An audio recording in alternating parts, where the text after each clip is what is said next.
ẹ̀yin tèmi a kú afẹ́rẹ́ yìí, a kú ọyẹ́, a kú òtútù. Do you understand? Please, I want to beg us, guys. I love you. Please, my own people, please be offended not. Do you understand? Ẹ̀dá ò lè mọ̀, kì í ṣe gbogbo ìgbà máa mọ̀ ṣe. Ẹ̀dá ò lè rìn kò rí mami, ẹ̀yin tèmi ni mo ń bẹ̀, ẹ jọ̀ọ́ torí Ọlọ́run, ẹ má bínú. Guys, I welcome everybody on board. I welcome everybody, especially due to the seasons of this winter. Yes, it's cold right now here. We are in the winter period in Cairo. Everybody, I welcome us. I said the winter, in the winter it will be awesome. It will be well with us, okay? Every period come and go. We are now in the winter. Welcome everybody. I welcome you. Please, guys, do not be offended. At times you might see me, maybe I'm weird, maybe. Please, I'm sorry. Forgive me, everybody. Please forgive me. My own people. You know what? Let me tell you something about me. I prefer I come out like this. I do my thing. If I'm watched by only 3 viewers, I'm okay. I prefer it to be watched by billions of viewers, and a lot of people will come down in my comment section and begin to bully me. I see no reason why we cannot think the same way. We cannot have the same opinion. That does not mean you should come down in the comment section below. And I keep saying, a lot of people are not just bullying out there just because of the flips you updated. They are just there because they are haters. Go try and check most negative comments there. You will know that those people, they are somebody that you know that is a different ball game entirely. But they don't know how to come to you that, do you understand? So many people are obsessed. If you are crazy, don't come my lane, please. If you are having an obsession syndrome, don't come my lane. Gbogbo ẹ̀yin tó pé wọ́n ti ṣe tó pé olórí burúkú ni yín. Tẹ́ pé ẹ mọ̀ pé nǹkan mi ti wọ̀, ẹ yé wá sí ọ̀dọ̀ mi wá máa kọ́mẹ́ǹtì. Ó pé mi kéèyàn mẹ́ta péré máa wò mí, kálàáfíà jọba, ju kí gbogbo àgbáyé máa wòyàn lọ. Kéèyàn máa fẹ́ kú ṣayọ̀. Suffering and smiling will not be my portion. If I said I knew viewers, not that you should come and be victimizing my life. Mi ò fáwọn èèyàn tó yẹ pé máa fún èèyàn lọ́rùn kiri fi ní ayé níyàn lára. A lè ronú bá kankan náà tí ò bá ti tẹ́ lọ́rùn gba bòmí lọ. Thank you guys. Thank you so much. Ẹ wo etí mo ní kí n sáré ṣe. Ẹnu ibi iṣẹ́ ló yẹ kí n wà. Yes, it's early in the morning. But something went on wrong in my bathroom. So I'm waiting for the plumber. So I said, let me quickly do an update. Bàbá tó ń fipá bọ́mọ ẹ̀ lò pọ̀. Ṣó ti yé wa? Bàbá tó ń bọ́mọ ẹ̀ ṣàṣepọ̀. Mo ti sọ àwọn èèyàn kan wà tó jẹ́ pé zoo ló yẹ kó máa gbé pẹ̀lú ẹranko. Ṣùgbọ́n ẹ̀yin èèyàn wa mo fẹ́ bi wá ní nǹkan kan. Kí ló dé tó jẹ́ pé gbogbo nǹkan la máa ń gbé wá sí orí mídíà? Are you listening to me? Are you with me? Why do you bring everything on social media? I'm on the issue of the father that molested our daughter sexually. I know it's a very weird, and I've been saying some of us deserve to be staying in the zoo. Those people with animalistic behavior, because he was lamenting that he didn't know what came over you. Not that you don't know what came over you. You are an animal. Not that you should even go to jail. They should look for better place in the zoo for you to be living with it. But why are you everybody? Because the police, to whom much is given, much is expected. Fellow Nigerians, is it everything that we must be transparent to be the war? Is it everything you will bring to the media? You are putting the life of the lady, the innocent child, in question, in danger. Her life is at stake now. You are not thinking of the future of that child. And why do you detain the mother? You said the mother is lying to you, is denying that. What do you expect the mother to say? You think a reasonable mother will come out and nail the daughter's life? No, the mother is not supporting the husband. But normally, do you understand? The mother might later divorce the father with the children and run away. But it's better the mother deny the whole situation that it didn't happen, even though it happened. Why are you detaining the mother? We should expose all our bomb outside. It's not everything. You call yourself an officer, police out there, you are recording the man. I'm not saying the act is not weird. When do Nigerians start reacting as if, start showing that they care? Unnecessary attention, that's what you police are looking for. We did not say you should not punish the man, but stop bringing such onto social media. The life of that daughter is at stake in the future. When she's ready to marry in life, to get married in life, that is when you will know what you have caused her. Tí ọmọ tí ìṣẹ̀lẹ̀ ń ṣẹlẹ̀ sí tó bá ṣe tán tó fẹ́ lọ́kọ lọ́jọ́ iwájú àbí tó ti ń dàgbà tó ti ń bá wọn ọ̀rẹ́ ẹ̀ ṣe ìmí gbẹ̀gbẹ̀ létí àwo ẹni kánùnú tójú bá kúrò bẹ́ẹ̀ ṣọ́kọ̀ kúrò bẹ́ẹ̀ ni. She will be a bully for the rest of her life among her peers. Why are you updating such on the social media? The life of that girl is at stake.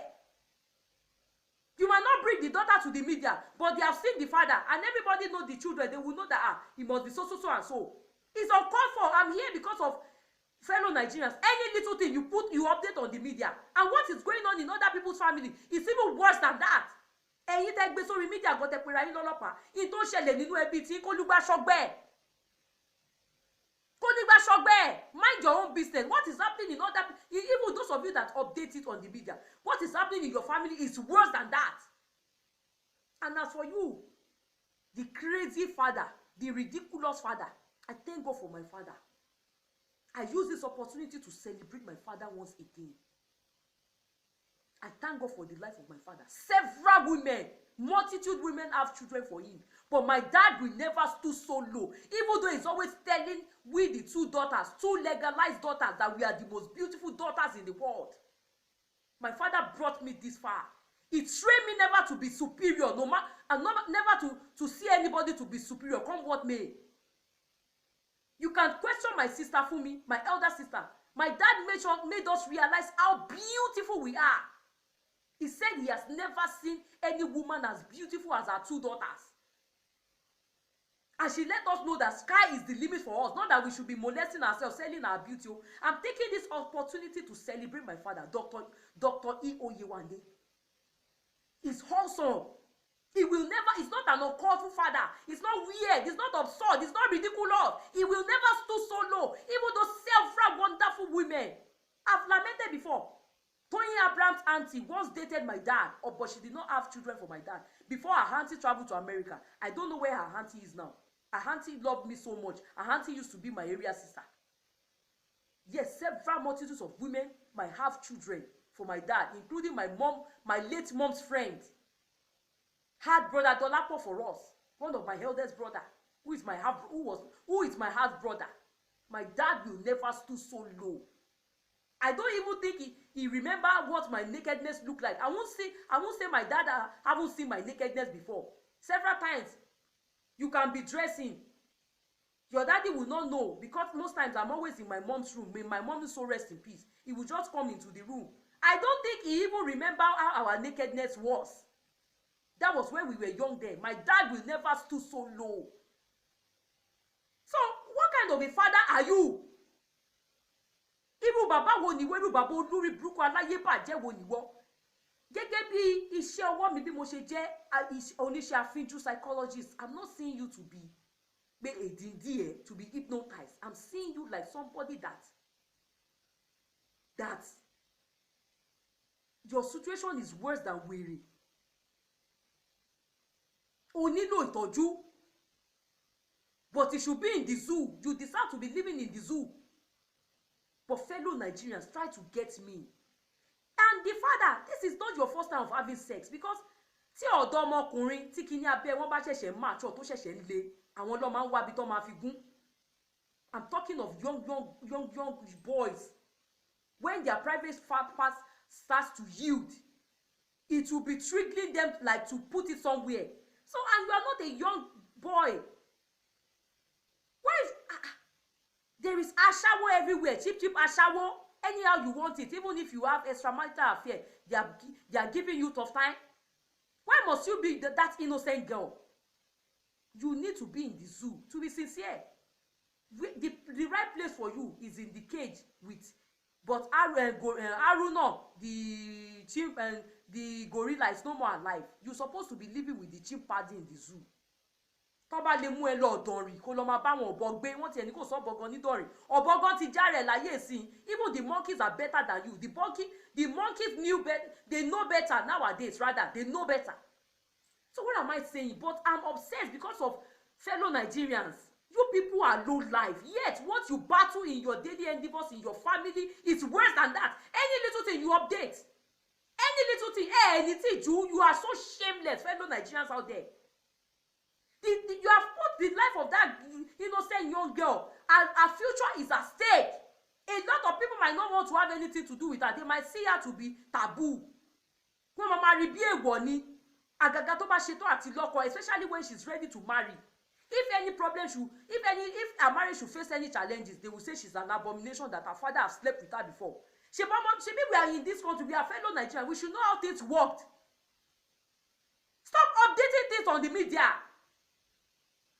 You can punish the man, you can sentence him for life. Stop updating things for the sake of the family.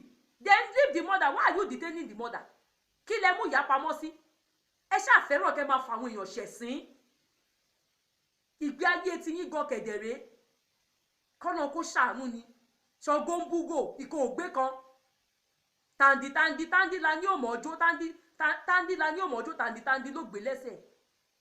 Alájà ń lòṣó, akówó rọ̀bọ, ọ̀bọ gan bá bò òṣó. Fellow Nigerians, how are we sure you are better than the man that in question, that you came out updating him, videoing him? Eh? Why can't you, do you understand? Tabaro did for our day. Why can't you think of the life of that innocent girl in questioning? Eh? Why can't you think of the future of that family? The father might be crazy, the father might be weird. Taba ni bejo ṣe gùn tó la ṣe máa dáná sunlé, la ṣe máa dáná sun ejò, a máa sun oríṣiríṣi mọ́. Taba dẹ̀ ní kí wèrè ṣòkú yẹ̀ bó ṣe wù ó lè sún jẹ. Fellow Nigerians, why are you turning to wèrè that people cannot entrust you on something important? Continue updating. Ẹ máa ṣe bó ṣe wù yín, any little thing ẹ máa gbọ́ sí social media. Ẹ fi ra yín ṣòṣì. You are disgracing yourself, you don't know. Eh? A lot of people's other family, a lot of things are going there that they cover it, and yet a lot of people will see. No wonder Jesus did not allow them to stone that funny adulterous woman in those days. Ọ̀pọ̀lọpọ̀ yín kú fún ẹ̀ṣẹ̀ síbẹ̀ arítẹnimọ̀ wí tẹ́ tó dé la rí. I didn't say you should not, even if they can kill the father, they can kill him. It's not worth being like, I'm sorry. But stop exposing the family and don't detain the mother. She has said well. Ẹ ṣe ẹjọ́ wọ́n kọlẹ̀kùn.